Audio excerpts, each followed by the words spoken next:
Feast your eyes upon it. After long last, the final Truth to Power lore entry is officially live, and I have completed and earned the Chronicler title. Finally. Welcome back everyone to another Embrace Destiny video. Kaz PhD here. Thanks for stopping by. It's been a while. In case you weren't aware, I was on vacation for a few weeks. Pictures and write-up coming soon to my blog. Link in the description below. Be sure to check that out maybe next week. Hopefully I'll have some stuff up there for you.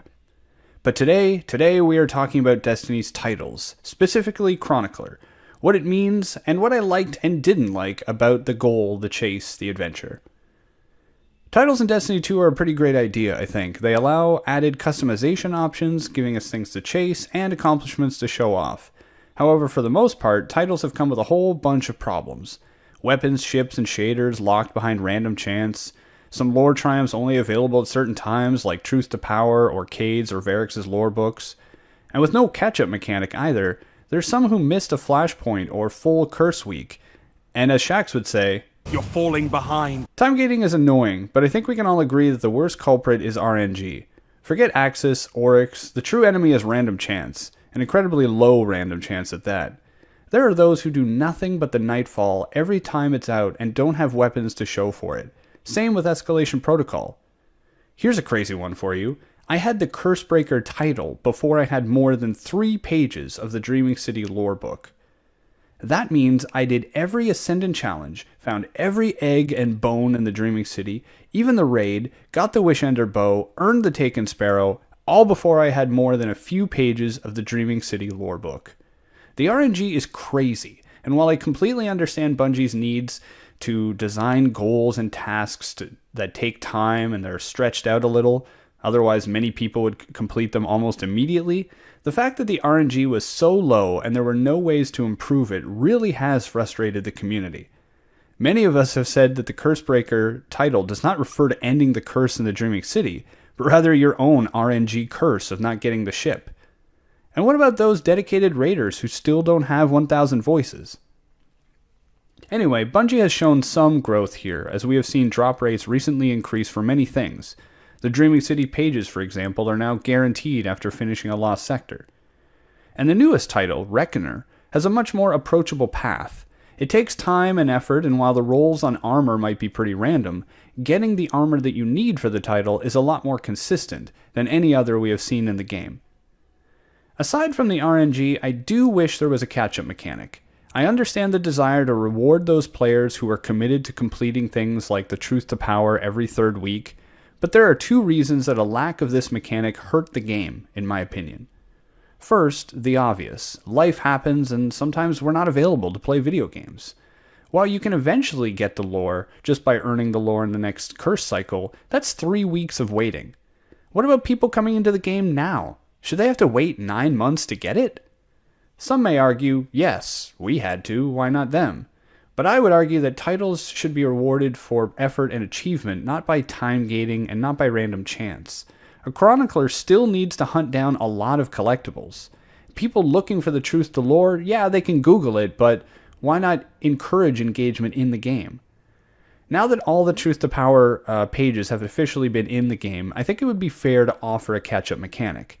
Same with Invitations of the Nine. We should be able to quickly catch up, but not advance too far forward. By the way, if you have fallen behind on the Truth to Power, you can try the trick of getting 2 lore pieces in the same week. I don't normally recommend such things, and definitely am not happy about those who used it to get Chronicler early, but it is the only catch-up mechanic we have for this lore so far. Be sure to search Reddit on how to do this, or simply summon the chest a few minutes before the reset to week 3, open it a few minutes after week 3 starts, then do the bounty again. The second reason, which is a little less strong I admit, is that I wish there was a way to revisit cutscenes and such in the game. Ikora's meditations in Year 1 were a little silly, but I think it would be great if the idea were expanded so that we could summon a cutscene at any time via an interface in our menu, inventory, director, which was possibly orchestrated by Ikora and our ghost. Nothing too fancy, just a little interface like the lore books with a thumbnail and title. I get that it might take some work and Destiny has many other issues and problems to focus on, but I hope in the future we have ways of looking back over these cutscenes in-game rather than on YouTube. We already know our ghost is recording events, so it would kind of make sense. Plus, I think most people enjoy when you're able to look at your legacy and your achievements, and cutscenes are kind of part of that. Hopefully, Bungie continues learning and keeps titles around, because I think they are really cool. I like seeing Guardians running around with a triumph. Yes, I could admire their accomplishments via their emblem or some cool piece, armor piece or weapon, but the former is only really interesting if I know the emblem and or inspect the player to read it. The armor is mostly random unless we're talking Gambit Prime sets, and while weapons are cool, I just like having these titles to know what kind of player I'm seeing running around. I see someone with Rivensbane, and I think, dang, they're a raider, and a consistent one at that. Cursebreaker? I wonder if they've soloed the Shattered Throne. Chronicler? Bring it in, pal. I have no idea if titles will stick around for Destiny 3, but I sincerely hope they do. There's a lot of really good but heated debate ranging from those in favor of a hard total reset, all the way to those wanting D3 to just be an expansion to Destiny 2. Personally, I hope the titles stick around as they are at a crossroads between a cosmetic that doesn't hurt anyone by not having them, and an accomplishment that I think should be praised and not forgotten. I spoke a little about how these kinds of things could be carried over into Destiny's sequel, and I'll put the video either in the video or in a description or something. If you're on the hunt, Guardian, for the Chronicler title, know that I've put a link in the description below which should help. Collected by tireless others, it is a Reddit post with a link to a Google Sheet, which details every location for every achievable lore collectible, with videos showing the location in more detail. Some lore, like the Dreaming City and Truth to Powers I've mentioned, have to be earned in different ways, and the link will detail that for you as well. But Chronicler? Oh boy, I have been so excited to get this title. As it should be obvious by now, I love Destiny's lore, and I love that there's not only interesting ways to explore it, but to show that off. I loved hunting down all the ghosts, finishing the triumphs, and just exploring the worlds of Destiny. I felt like a real adventurer, sometimes even a Tomb Raider, digging through the ruins of fallen ships, Scorn bases, hive nests, Cabal encampments, all trying to piece together the history and context for this game. Destiny 2 took a weird direction with its story and lore.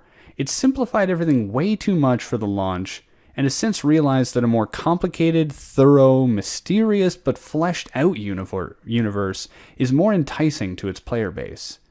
The writing has been fantastic, especially since Forsaken, and the lore around every event has been fascinating. What I have really liked is that lore not only seems to come alongside PvE and PvP triumphs during events, but that some of this writing has finally crept into the main game's story. The Allegiance Quest and Invitations of the Nine are the perfect examples, and while limited, it was still good to see things that us chroniclers knew about driving the main narrative. My Name is Bife, Myling Games, many others, even myself, have benefited from the interest you all have in the lore, and as we await the new season, and especially the one after that, even the generally least interested in the lore player is beginning to wonder, will we face Savathûn? That's about it for this video. In a future one, I may tackle the Truth to Power lore and what it could all mean. We'll see if Bife beats me to it. But even so, there's a lot to unpack, and I look forward to sharing what we know, and doing a little theory crafting together. Not too much, though, for Savathûn may try to feed on our theories. Thank you all very much. The channel has continued to grow, and it is all thanks to you. Do you have any titles yet? Which title is your favorite, and which one are you working on? Do you think titles should stick around in a later game? Be sure to feed that comment section, keep it civil and constructive. In the meantime, I'll be off, trying to help the community get Outbreak Prime and its catalyst. Feel free to stop by. I usually stream weeknights from 4 to 5 p.m. Eastern onward. Link down in the description. May RNG be kind to you, Guardians. I'll see you all out there. Bye now.